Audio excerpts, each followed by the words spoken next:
Hello, it's week 8 of pregnancy.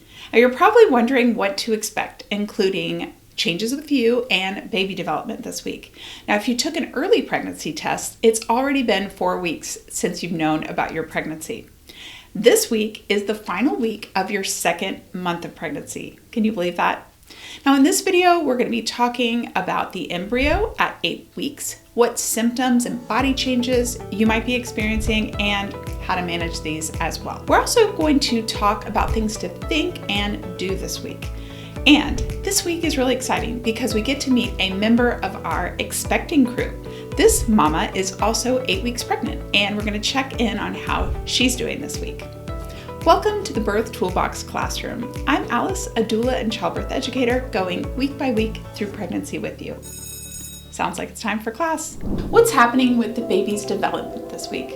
Well, the baby, which is called an embryo at this point, is about the size of a kidney bean, or measuring 0.6 to 0.7 inches, or 15 to 18 millimeters in length. At this point, the facial features have developed to a point that they're looking more human. Hands and feet are developing this week, and the fingers and toes are becoming more defined. The major organs that have already been developed are continuing to grow and function, and this also includes the newly formed reproductive organs, though it's still too early to detect the sex of the embryo on an ultrasound at this stage.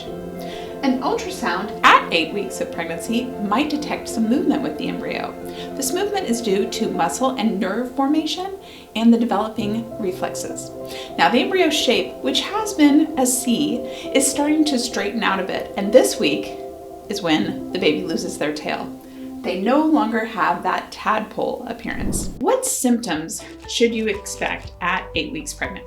Well, as we talk about symptoms and body changes, the most important thing to know is that there's a wide range of symptoms that you can experience. You might experience all of the possible pregnancy symptoms on my list, or none of the symptoms, or somewhere in between, and that's totally okay. Most important thing to remember is that if you ever have any concerns about any symptom or change with your body, don't hesitate to reach out to your care provider. That could be your general practitioner, your OBGYN, or your midwife. Now, the symptom checklist is very similar to week 7 and quite extensive. Common symptoms include fatigue, mood swings, heightened taste and smell, nausea and vomiting, frequent urination, bloating and constipation, dizziness and lightheadedness, and an increase in vaginal discharge. I've mentioned fatigue as a symptom probably from the very beginning of pregnancy, but let's just discuss how this might look. Before I was pregnant, I had no idea how tired you can get from growing a human. Now, I had a pregnant coworker tell me that she got tired on the way from the couch to the refrigerator and back. And I thought for sure she must be exaggerating until I experienced this fatigue myself in my first pregnancy. This is so real. So if you were able to go to bed earlier or squeeze in a nap, please do it. It can be tough. Now, changes you might notice in your body in the 8th week of pregnancy, they're very similar to the 7th week. You might notice that your nipples and areola are becoming darker. Now, this is not permanent, but it often lasts through the end of breastfeeding. So drop me a comment. Let me know what you're experiencing this week. Now, I mentioned earlier that we would be meeting the first member of our expecting crew. And let's go ahead and meet her and see what she is up to in week 8.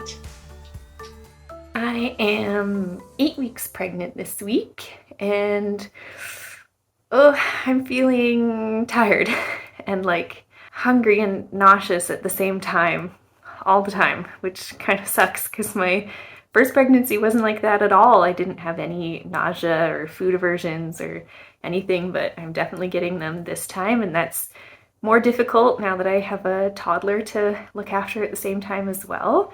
So just feeling a lot more of the kind of pressure in the first trimester to just survive and keep the household going through all of my kind of ups and downs with my symptoms so far.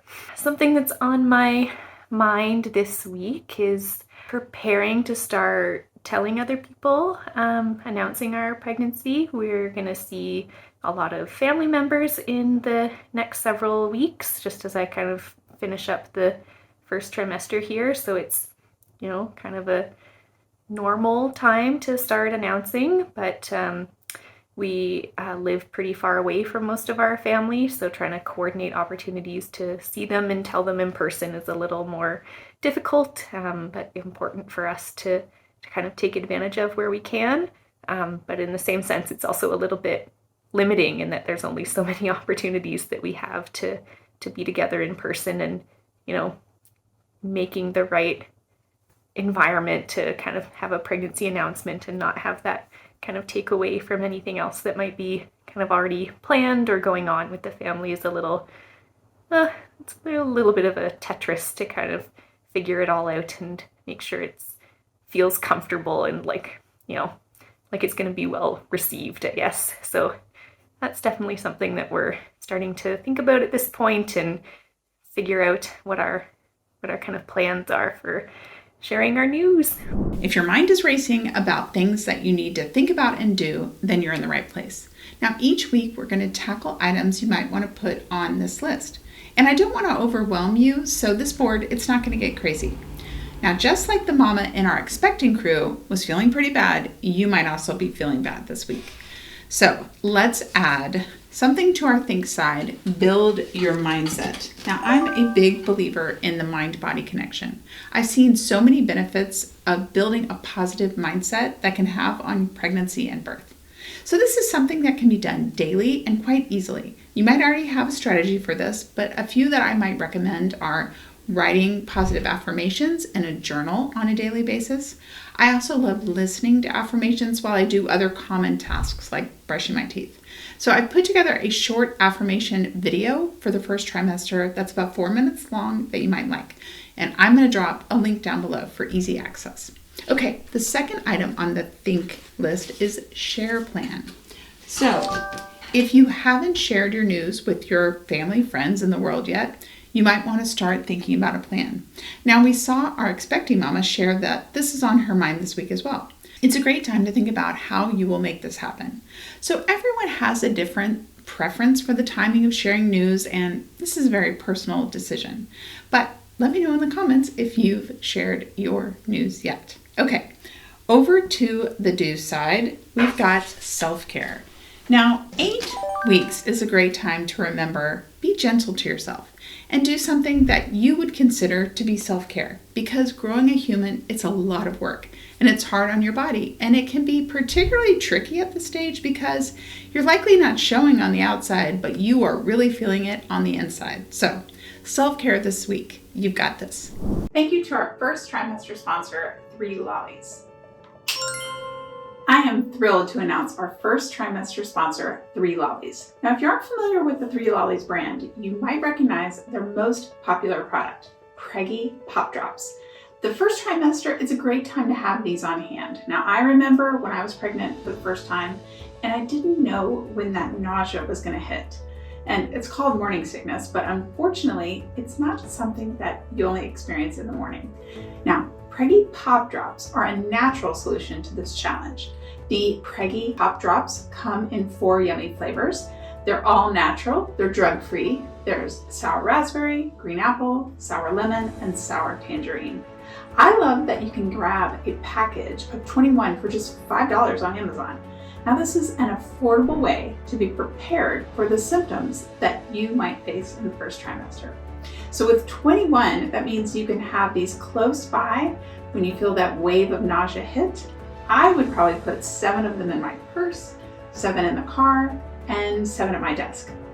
Now, this brand has staying power. At the time of this video, they have over 20,000 Amazon reviews. So thank you, 3 Lollies, for helping us in the first trimester, and thank you for supporting childbirth education right here on YouTube. If you are following along in our Healthy Pregnancy book, linked down below, homework for this week is to check out page number 13. So this has some really good information about lowering stress during pregnancy, which goes really nicely with building that positive mindset.